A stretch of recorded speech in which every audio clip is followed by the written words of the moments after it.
सबसे पहले हम बात करेंगे about overview of evolution of martial arts in India के बारे में। इंडिया में ये जो मार्शल आर्ट्स हैं इनका इवोल्यूशन किस तरीके से हुआ है। देखो, सबसे पहले बात की गई है वैदिक टेक्स्ट के बारे में। ये जो हमारे वैदिक टेक्स्ट हैं इनमें अर्लीस्ट रेफरेंस देखने को मिलता है ट्रेनिंग का, इनमें अर्लीस्ट रेफरेंस देखने को मिलता है फाइटिंग टेक्निक्स का। फॉर एग्जाम्पल एक धनुर्वेद है, फॉर एग्जाम्पल एक यजुर्वेद है।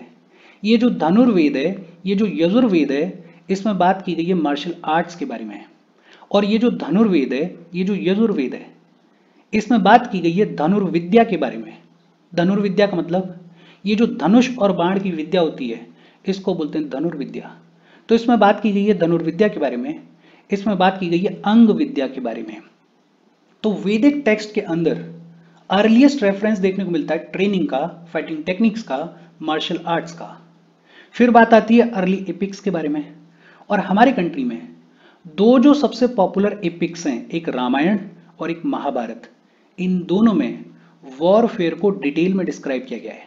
इनफैक्ट महाभारत जो है वो बहुत सारे मार्शल आर्ट्स के प्रैक्टिशनर्स के लिए इंस्पिरेशन का काम करती है।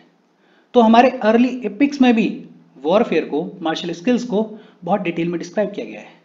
फिर ये जो हमारी मार्शल आर्ट्स हैं इनके ऊपर रीजनल इन्फ्लुएंस भी देखने को मिला। रीजनली बहुत सारी मार्शल आर्ट्स हमारे कंट्री में डेवलप हुई। फॉर एग्जाम्पल कलायरीपट्टू है। कलायरीपट्टू कहाँ की मार्शल आर्ट है? केरला की। सिलम्बाम है, सिलम्बम कहाँ की मार्शल आर्ट है? तमिलनाडु की। थंगता है, थंगता कहाँ की मार्शल आर्ट है? मणिपुर की। और गटका, गटका कहाँ की मार्शल आर्ट है? पंजाब की।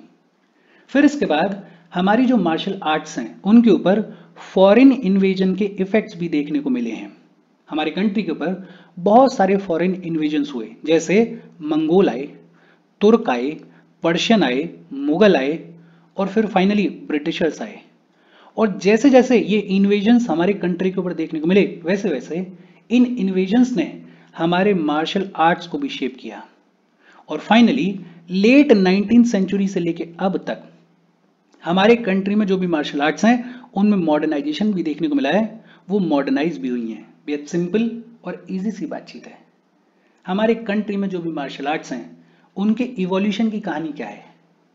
1500 बीसी से लेके लगभग 600 बीसी के बीच में ये जो हमारे वैदिक टेक्स्ट हैं इनमें अर्लीस्ट रेफरेंस देखने को मिलता है मार्शल आर्ट्स का, ट्रेनिंग का, फाइटिंग टेक्निक्स का। फॉर एग्जाम्पल धनुर्वेद है, फॉर एग्जाम्पल यजुर्वेद है। फिर हमारे कंट्री में दो जो सबसे पॉपुलर एपिक्स हैं रामायण और महाभारत, इनमें डिटेल में मार्शल स्किल्स को और वॉरफेयर को डिस्क्राइब किया गया है। लगभग 200 बीसी से लेके 1200 सी के बीच में ये जो हमारे मार्शल आर्ट्स हैं इनके ऊपर रीजनल इन्फ्लुएंस भी देखने को मिला और बहुत सारे मार्शल आर्ट्स रीजनली डेवलप हुए। लगभग 1200 से लेके 1800 के बीच में फॉरेन इन्वेजन्स का भी इफेक्ट हमारे मार्शल आर्ट्स के ऊपर देखने को मिला।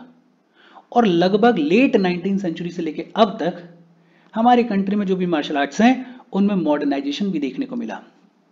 ये बहुत ही ब्रीफ ओवरव्यू है मार्शल आर्ट्स के इवोल्यूशन का। इसको बेसिक तौर पे अपने दिमाग में रखना। यहाँ तक चीजें इजी हैं, होपफुली आपको समझ में आई होंगी। हम आगे बढ़ें उससे पहले वीडियो पे लाइक के बटन को दबा दो। लाइक दबाना जरूरी है बिकॉज यूट्यूब ऐसे ही फंक्शन करता है। जब आप वीडियो पे लाइक के बटन को दबाते हो तो यूट्यूब वीडियो को कंसिडर करता है और थोड़ा सा पुश कर देता है। तो लाइक का बटन दबा दो, शेयर कर दो अपने सोशल मीडिया हैंडल्स पे, व्हाट्सएप वगैरह पे अपने फ्रेंड्स को। जो भी लोग इसमें इंटरेस्टेड हैं, इससे रिलेटेड पढ़ाई कर रहे हैं, उनको शेयर कर दो। अगर चैनल को सब्सक्राइब नहीं किया तो फॉर श्योर चैनल को सब्सक्राइब कर लो।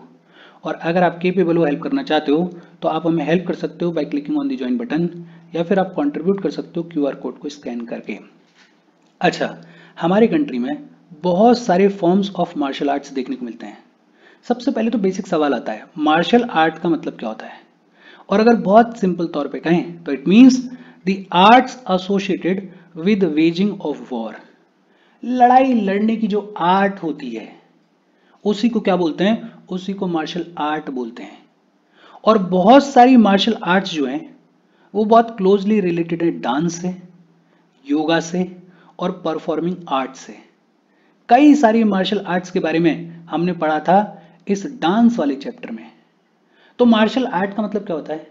बहुत सिंपल, लड़ाई लड़ने की, वॉर लड़ने की जो आर्ट्स होती हैं उन्हीं को मार्शल आर्ट बुलाया जाता है। और बहुत सारी मार्शल आर्ट्स हमारे कंट्री में ऐसी देखने को मिलती हैं जो कि बहुत क्लोजली रिलेटेड है डांस से, योगा से और परफॉर्मिंग आर्ट से। हमारे कंट्री में एक पहलवानी स्टाइल ऑफ मार्शल आर्ट देखने को मिलती है। ये जो पहलवानी स्टाइल ऑफ मार्शल आर्ट देखने को मिलती है, ये डेवलप हुई मुगल एरा के दौरान। और ये जो पहलवानी स्टाइल है, इसमें कॉम्बिनेशन देखने को मिलता है। हमारे कंट्री में मल्ल युद्ध चलता था, मल्ल युद्ध, और पर्शिया में जो वजसे ए बस्तानी नाम का आर्ट चलता था, उन दोनों के एलिमेंट्स इस पहलवानी स्टाइल ऑफ मार्शल आर्ट में देखने को मिलते हैं। तो ये जो पहलवानी स्टाइल ऑफ मार्शल आर्ट है, ये डेवलप हुई मुगल एरा के दौरान। इंडिया में जो पॉपुलर मार्शल आर्ट्स हैं, उनके बारे में एक एक करके पढ़ लेते हैं। सबसे पहले बात की गई है कलायरिपट्टू के बारे में। और ये जो कलायरिपट्टू है, it is one of the oldest martial arts, one of the oldest martial arts है कलायरिपट्टू। और आज की डेट में ये जो कलायरिपट्टू है, ये सदर्न इंडिया के ज्यादातर पार्ट्स में प्रैक्टिस की जाती है। कलायरिपट्टू आज की डेट में सदर्न इंडिया के ज्यादातर पार्ट्स में प्रैक्टिस की जाती है। लेकिन ये ऑरिजिनेट कहाँ पे हुई? ये ऑरिजिनेट हुई केरला में। कहाँ पे ऑरिजिनेट हुई? ये केरला में ऑरिजिनेट हुई। कब? 3rd सेंचुरी बीसी में ऑरिजिनेट हुई। ये जो कलारी वर्ड है, ये एक मलयालम वर्ड है। कलारी इज अ मलयालम वर्ड जिसका मतलब होता है a specific type of school और जिम्नेजियम जहां पे मार्शल आर्ट्स पढ़ाई जाती है, सिखाई जाती है, उसको बोलते हैं कलारी। तो ये जो कलायरिपट्टू है, ये one of the oldest martial arts है। ऑरिजिनेट कहां पे हुई? केरला में ऑरिजिनेट हुई। कब? 3rd सेंचुरी बीसी में ऑरिजिनेट हुई। अच्छा, ये जो कलायरिपट्टू है, इसमें मॉक ड्यूल्स देखने को मिलते हैं। इसमें आर्म्ड कॉम्बैट भी देखने को मिलता है और अनआर्म्ड कॉम्बैट भी देखने को मिलता है। और इसमें फिजिकल एक्सरसाइजेस भी देखने को मिलती हैं। लेकिन एक जो इंपॉर्टेंट फीचर है, वो इंपॉर्टेंट फीचर क्या है कि कलायरिपट्टू में ना तो कोई म्यूजिक देखने को मिलता और ना ही कोई ड्रमिंग देखने को मिलती। तो ड्रमिंग और म्यूजिक बिल्कुल एब्सेंट होते हैं कलायरिपट्टू में। और खास बात एक और क्या है कि even womens are allowed to practice this. Kalaripayattu को विमेन भी प्रैक्टिस करती हैं। कलायरिपट्टू में जो सबसे इंपॉर्टेंट चीज है वो होती है फुटवर्क। आपका फुटवर्क सबसे इंपॉर्टेंट होता है इस कलायरिपट्टू नाम की मार्शल आर्ट में। फुटवर्क के अलावा इसमें किक देखने को मिलती हैं, इसमें स्ट्राइक्स देखने को मिलती हैं और इसमें वेपन बेस्ड प्रैक्टिस भी देखने को मिलती है। लेकिन सबसे इंपॉर्टेंट क्या होता है? सबसे इंपॉर्टेंट होता है फुटवर्क। अच्छा, ये जो कलायरिपट्टू है, इसमें बहुत सारी टेक्निक्स देखने को मिलती हैं, इसके बहुत सारे एस्पेक्ट्स हैं। वो टेक्निक्स कौन कौन सी हैं, वो एस्पेक्ट्स कौन कौन से हैं, एक एक करके देख लेते हैं। सबसे पहले बात की गई है ओजी चिल के बारे में। ये जो ओजी चिल है, ये बेसिकली मसाज है जो कि जिंजली ऑयल से की जाती है। जिंजली ऑयल से जो मसाज की जाती है उसको ओजी चिल बुलाया जाता है। फिर इस कलायरिपट्टू में फाइटिंग विद ओटा देखने को मिलता है। ओटा के साथ में लड़ाई देखने को मिलती है। और ओटा क्या होता है? ओटा is basically a S shaped stick. S shape की स्टिक होती है ओटा, उसके साथ में फाइटिंग देखने को मिलती है इस कलायरिपट्टू में। इसके अलावा मायपट्टू, ये जो मायपट्टू है, ये बेसिकली बॉडी एक्सरसाइजेस के लिए टर्म यूज किया जाता है। फिर इसके बाद कोलथारीपट्टू। कोलथारीपट्टू, it is basically use of wooden weapons to fight. कोलथारीपट्टू में वुडन वेपन्स को यूज किया जाता है लड़ने के लिए। फिर इसके बाद है अंगथारी। अंगथारी में शार्प वेपन्स को यूज किया जाता है लड़ाई को लड़ने के लिए। अंगथारी में शार्प वेपन्स को यूज किया जाता है लड़ाई को लड़ने के लिए। और फाइनली वेरुमकाय। वेरुमकाय बेयर हैंडेड फाइट होती है। बेसिकली हाथों से लड़ाई को लड़ाया जाता है इस वेरुमखाय में। तो ये बहुत सारे टेक्निक्स हैं, बहुत सारे एस्पेक्ट्स हैं कलायरिपट्टू के। अच्छा, ये जो कलायरिपट्टू है, इसको मेंशन किया गया है वदाकन पट्टुकल में। वदाकन पट्टुकल में इसको मेंशन किया गया है। और ये वदाकन पट्टुकल क्या है? It is a collection of Malayalam bards of medieval period. जो मेडिवल पीरियड के मलयालम के कथा कहानी किस्से हैं, उनके कलेक्शन को बुलाया जाता है वदाकन पट्टुकल। और ये जो वदाकन पट्टुकल है, इसमें मेंशन किया गया है कलायरिपट्टू को। बेहद सिंपल और इजी सी बातचीत है। देखो, अपने को याद क्या रखना है, ये जो कलायरिपट्टू है, it is one of the oldest martial arts. एक तो ये इंपॉर्टेंट है। दूसरा, ये ओरिजिनेट कहां पे हुई? केरला में ओरिजिनेट हुई। और कब ओरिजिनेट हुई? लगभग 3rd सेंचुरी बीसी में ओरिजिनेट हुई। ये जो कलायरिपट्टू है, इसमें सबसे इंपॉर्टेंट क्या है? इसमें सबसे इंपॉर्टेंट फुटवर्क है। अच्छा, कलारीपट्टू में बहुत सारी टेक्निक्स और बहुत सारे एस्पेक्ट्स देखने को मिलते हैं। इनको भी एक बार देख लेना, ऐसा सच रटने की जरूरत नहीं है, लेकिन हाँ नाम याद रखना। जैसे उजीचिल है, उजीचिल क्या है? मसाज है। इसी कलारीपट्टू में ओटा के साथ में फाइट देखने को मिलती है। इसी कलारीपट्टू में माय पट्टू देखने को मिलता है, जो कि बॉडी एक्सरसाइज होती है। कोलथारी पट्टू देखने को मिलता है, जिसमें वुडन वेपन्स को यूज किया जाता है लड़ाई को लड़ने के लिए। अंग थारी देखने को मिलता है, अंग थारी में शार्प वेपन्स को यूज किया जाता है। और वेरुम काय देखने को मिलता है, वेरुम काय में बेयर हैंडेड फाइट देखने को मिलती है। और एक और इंपॉर्टेंट चीज क्या है कि ये जो कलारीपट्टू है इसको मेंशन किया गया है वदकन पट्टुकल में। Vadakkan Pattukal is a collection of Malayalam bards of medieval period. फिर इसके बाद है सिलंबाम। ये जो सिलंबाम है ये मार्शल आर्ट फॉर्म है तमिलनाडु की। कहां की मार्शल आर्ट फॉर्म है? तमिलनाडु की मार्शल आर्ट फॉर्म है। मॉडर्न और साइंटिफिक मार्शल आर्ट फॉर्म है तमिलनाडु की। सिलंबाम जो है वो बेसिकली स्टाफ फेंसिंग का एक टाइप है। स्टाफ फेंसिंग का मतलब क्या होता है? स्टाफ का मतलब होता है एक पोल जैसी चीज, ऐसी लंबी पोल जैसी चीज जिसको एंड से पकड़ा जाता है और लड़ाई को लड़ा जाता है। ये मेटल की भी बनी हुई हो सकती है, ये वुडन की भी बनी हुई हो सकती है। तो ये जो सिलंबाम है it is a type of staff fencing. ये जो सिलंबाम है इसको प्रमोट किया पांड्याज ने, इसको प्रमोट किया चोलाज ने, इसको प्रमोट किया चेराज ने। तो बहुत ही पुराने टाइम से सिलंबाम जो है वो बेहद पॉपुलर मार्शल आर्ट फॉर्म है तमिलनाडु की। और ऐसा माना जाता है कि ये जो आर्ट है ये तमिलनाडु से निकल के मलेशिया तक एक्सपेंड हुई। तो ये भी अपने आप में इंपॉर्टेंट चीज है कि सिलंबाम जो है वो कहां तक एक्सपेंड हुई? वो एक्सपेंड हुई मलेशिया तक। अच्छा, एक बड़ा ही पॉपुलर तमिल लिटरेचर है शिल्पादिकरम। ये जो शिल्पादिकरम है इसको लिखा गया 2nd सेंचुरी एडी में। और ये जो शिल्पादिकरम है इसमें बात की गई है सिलंबाम बैम्बू स्टिक्स के बारे में।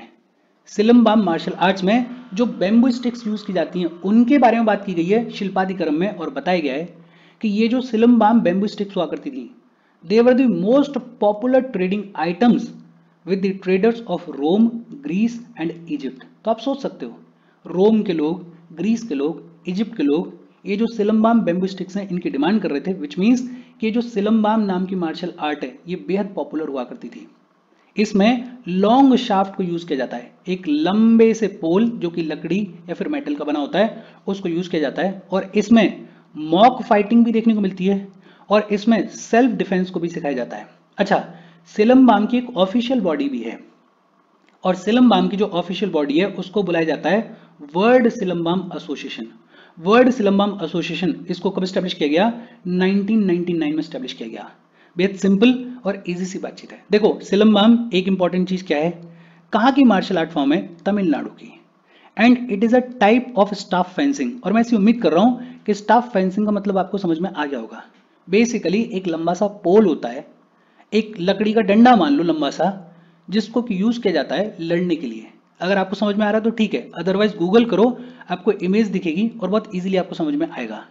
ये जो सिलंबाम है इसको पांड्याज ने प्रमोट किया, इसको चोलाज ने प्रमोट किया, इसको चेराज ने प्रमोट किया, विच मीन्स कि अपने आप में इंपॉर्टेंट मार्शल आर्ट फॉर्म रही है। और ऐसा माना जाता है कि ये जो सिलंबाम है ये तमिलनाडु से निकल के मलेशिया तक एक्सपेंड हुई। एक बड़ा ही पॉपुलर तमिल लिटरेचर है शिल्पादिकरम, और शिल्पादिकरम में भी सिलंबाम बैम्बू स्टिक के बारे में बात की गई है। बताया गया है कि it was the most popular trading item. ये जो सिलंबाम है इसमें मॉक फाइटिंग भी देखने को मिलती है और इसमें सेल्फ डिफेंस भी सिखाया जाता है। सिलंबाम की ऑफिशियल बॉडी कौन सी है? वर्ल्ड सिलंबाम एसोसिएशन, जिसको स्टैब्लिश किया गया 1999 में। फिर इसके बाद है थंगता एंड सरित सारक। सरित सारक और थंगता ये जो मार्शल आर्ट है ये मणिपुर के मैथी पीपल के द्वारा प्रैक्टिस की जाती है। तो इसका प्राइमरी सेंटर कहां पर है? मणिपुर में है। ये अपने आप में इंपॉर्टेंट है। थंगता और सरित सारक कहां पे देखने को मिलती है मार्शल आर्ट? मणिपुर में देखने को मिलती है। देखो ये जो थंगता है ये बेसिकली आर्म्ड मार्शल आर्ट होती है, आर्म्ड मार्शल आर्ट होती है और one of the most lethal combat format है थंगता। लीथल होता है Thangta, it is a armed martial art. लेकिन ये जो सरित सारक है it is the unarmed art with hand to hand combat. Thangta में आर्म्स को यूज किया जाता है, सरित सारक में हैंड टू हैंड कॉम्बैट देखने को मिलता है। और ये जो थंगता और सरित सारक है ये इतनी डेडली हुआ करती थी कि जब ब्रिटिशर्स ने अपना कंट्रोल स्टेब्लिश किया तो ब्रिटिशर्स ने इन आर्ट फॉर्म्स को बैन कर दिया था, लेकिन जब हमें इंडिपेंडेंस मिला तो इंडिपेंडेंस मिलने के बाद एक बार फिर से ये जो थंगता है, ये जो सरित्सारक है, ये वापस से रीसरफेस होंगी।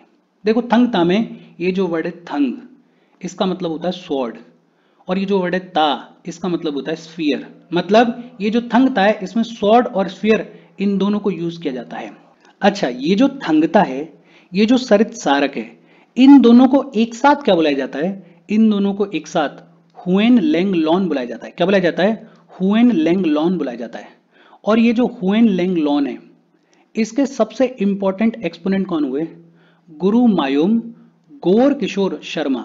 गुरु मायूम गौर किशोर शर्मा इसके लीडिंग एक्सपोनेंट हुए और इनको पद्मश्री से अवार्ड किया गया था 2009 में। बेहद simple.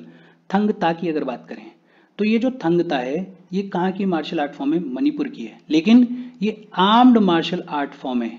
One of the most lethal combat format है। थंगता में ये जो वर्ड होता है थंग, इसका मतलब क्या होता है? इसका मतलब होता है स्वॉर्ड। और ये जो वर्ड होता है ता, इसका मतलब क्या होता है? इसका मतलब होता है स्फीयर। मतलब थंगता में स्वॉर्ड और स्फीयर इन दोनों को यूज किया जाता है। और दूसरी तरफ अगर बात करें सरित सारक के बारे में, तो ये जो सरित सारक है, ये बेसिकली अनआर्म्ड आर्ट है। इसमें हैंड टू हैंड कॉम्बैट देखने को मिलता है। इन दोनों आर्ट फॉर्म्स को ब्रिटिशर्स ने बैन कर दिया था, लेकिन इंडिपेंडेंस के बाद एक बार फिर से ये रीसरफेस होंगे और एक बार फिर से देखने को मिलेंगे। थंगता और सरित सारक, इन दोनों को एक साथ क्या बुलाया जाता है? इन दोनों को एक साथ हुएन लैंग लॉन बुलाया जाता है। क्या बुलाया जाता है? हुएन लैंग लॉन बुलाया जाता है। और हुएन लैंग लॉन इसके सबसे लीडिंग एक्सपोनेंट कौन हुए? गुरु मायूम गौर किशोर शर्मा, जिनको पद्मश्री भी अवार्ड किया गया 2009 में। बेहद सिंपल और इजी सी बातचीत है। आगे जो भी मार्शल आर्ट्स के फॉर्म्स हैं उनके बारे में अगले सेशंस में हम पढ़ेंगे। यहां तक कोई डाउट हो तो कमेंट करके पूछ लेना। Thank you very much.